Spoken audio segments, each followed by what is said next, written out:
రేపు ఎన్నికలు జరగనున్న 3 మున్సిపాలిటీల్లో పొలిటికల్ హీట్ పీక్స్కి చేరింది. ఇబ్రహీంపట్నం, కాతన్పల్లి, ఖానాపూర్లో చైర్మన్, వైస్ చైర్మన్ పీఠాలని దక్కించుకోవడమే లక్ష్యంగా కాంగ్రెస్, బీఆర్ఎస్లు వ్యూహ ప్రతివ్యూహాల్లో మునిగిపోయాయి. ఎత్తులు, పై ఎత్తులు, క్యాంపు రాజకీయాలు, ఆఖరికి కిడ్నాప్ ఆరోపణలు మళ్లీ సెగలు పుట్టిస్తున్నాయి.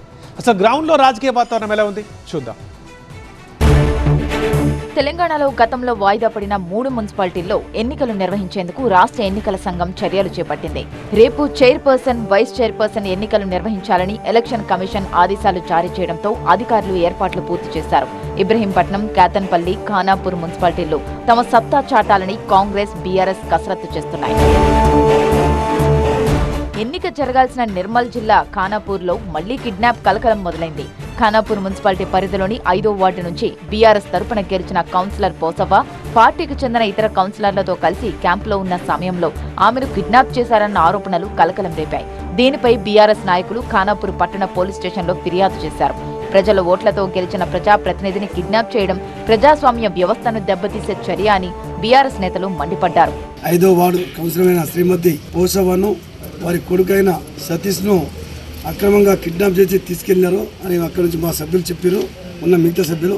కావున బేషరతుగా మా అభ్యర్థిని మాకు అప్పగించాలి. రేపు 4వ తారీఖున ఆ సభ్యుల మద్దతుని మీరు ఓటులో నెగ్గుతామంటే చెల్లదు. రేపు మేము 4వ తారీఖు నాడు టీఆర్ఎస్ శ్రేణులు ఖానాపూర్ దిగ్బంధం చేస్తాము. ఏ కోసైనా మీరు మా అభ్యర్థిని మాకు అప్పగించాలని కోరుతున్నాము. అయితే ఇదంతా ఒక హై డ్రామా అంటూ అధికార party MLA Vedma Bojju reverse attack చేశారు. కౌన్సిలర్లను కిడ్నాప్ చేయాల్సిన అవసరం తమకు లేదన్నారు. ఖానాపూర్ మున్సిపల్ పీఠం తమదే అని ధీమా వ్యక్తం చేశారు. మాకు ఎలాంటి సంబంధం లేదు, ఎవరిని కిడ్నాప్ చేశారు, ఎవరెక్కడున్నారు, మా కౌన్సిలర్ అందరికీ అయితే మేము అనుకున్న వాళ్ళం 1, 2, 3, 4 అందరు కూడా ఇక్కడే ఉన్నారు. కిడ్నాప్ చేసే వ్యవహారం మా దృష్టికి ఇంకా రాలేదు. వస్తే వాళ్ళకు మాకు కాంప్లీట్ చేయమని చెప్పండి, మేము అధికార పార్టీగా మేము కూడా ఎంక్వైరీ చేసుకుంటాం, చెప్తాం. మేము కూడా ఎస్పీ గారికో సిఏ గారికో చెప్పి ఇంకా ఎక్కడైనా దొరికిస్తాం. కాంగ్రెస్ పార్టీకి ఎలాంటి సంబంధం లేదు. మరి ఎవరు తీసుకెళ్ళంటే వాళ్ళు తెలవాలి. పోలీసులు అయితే ఎంక్వైరీ చేస్తారు, దొరికిస్తారు. రేపటి వరకు తెలుసుకోవాలి. ఇక మంచిర్యాల జిల్లా కేతనపల్లిలో రాజకీయం మరో లెవెల్. గతంలో మంత్రి కాన్వాయ్పై దాడితో మొదలైన రచ్చ జైలు వరకు వెళ్లింది.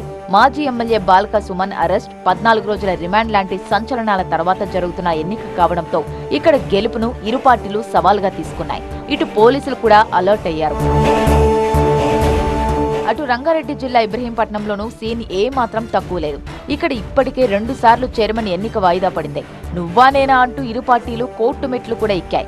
ఈసారి చైర్మన్ పీఠం కైవసం చేసుకోవాలని బీఆర్ఎస్, కాంగ్రెస్ చూస్తున్నాయి. మరి ఈ నెల 4న ఇబ్రహీంపట్నం పీఠం ఎవరికి దక్కుతుంది అనేది ఇప్పుడు ఆసక్తిగా మారింది. మొత్తానికి కిడ్నాప్ ఆరోపణలు, కోర్టు కేసులు, క్యాంపు రాజకీయాల మధ్య రేపు జరగబోయే ఎన్నికతో ఈ 3 మున్సిపాలిటీల్లో జరుగుతున్న పొలిటికల్ వార్ ఏ మలుపు తిరుగుతుందో చూడాలి.